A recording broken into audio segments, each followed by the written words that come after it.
मोहब्बत Reza Reza ड्रामे के आने वाले नेक्स्ट एपिसोड में आप लोग देखेंगे कि अरीशा की याददाश्त वापस आ जाती है और उसे सरमद और शकील के बारे में सब कुछ याद आ जाता है। वो सब घर वालों को इकट्ठा करके कहती है कि मुझे गवाह करने वाला सरमद नहीं बल्कि शकील था। तो शकील ये सब कुछ मानने से इनकार कर देता है। वो सब लोगों से यही कहता है कि अरीशा की अभी जहनी हालत ठीक नहीं लग रही। अगर ये ठीक होती तो मेरे बारे में ऐसा कुछ ना कहती, मैं ऐसा कैसे कर सकता हूँ। जब अरीशा कहती है कि मुझे सब कुछ याद आ गया है, जब तुमने मुझे अगवा करवाया और इन लोगों ने मुझे कमरे में बंद कर दिया तो तुम वहाँ आए थे, मैंने तुम्हें अपनी आंखों से देखा और तुम्हारी बातें भी सुनी। तुम्हारी वजह से मुझे कितनी तकलीफ़ों का सामना करना पड़ा। अरीशा की बातें सुनते ही अरेज और ईसा बहुत ही ज़्यादा गुस्से में आ जाते हैं। वो शकील को खूब मारते हैं। ईसा कहता है कि इसने मेरे ऑफिस में भी चोरी की थी, इसकी वजह से मैंने अपने मुलाजमीन पर भी शक किया और जब रिकॉर्डिंग सामने आई तो पता चला कि इसने पैसे चोरी किए थे, लेकिन इसके बावजूद भी मैं खामोश रहा।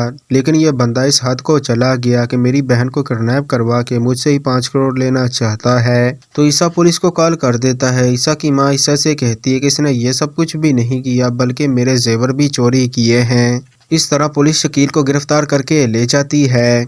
जेल में चले जाने के बाद शकील की माँ ईसा की माँ को कहती है कि मेरे बेटे को जेल से बाहर निकलवा, वरना मैं तुम्हारी सारी हकीकत ईसा को बता दूंगी। लेकिन ईसा की माँ शकील को जेल से बाहर निकलवाने से इनकार कर देती है। शकील की माँ ईसा को सारी हकीकत बता देती है। इस तरह ईसा के सामने इसकी माँ की सच्चाई भी आ जाती है। तो सुबाहत भी ईसा की माँ की पट्टी उसकी आंखों से उतारती है और उसे कहती है कि तुम्हारी माँ की मोहब्बत बनावटी है। मैंने तुम्हें कई बार बताया लेकिन तुमने मेरी बात पर यकीन नहीं किया।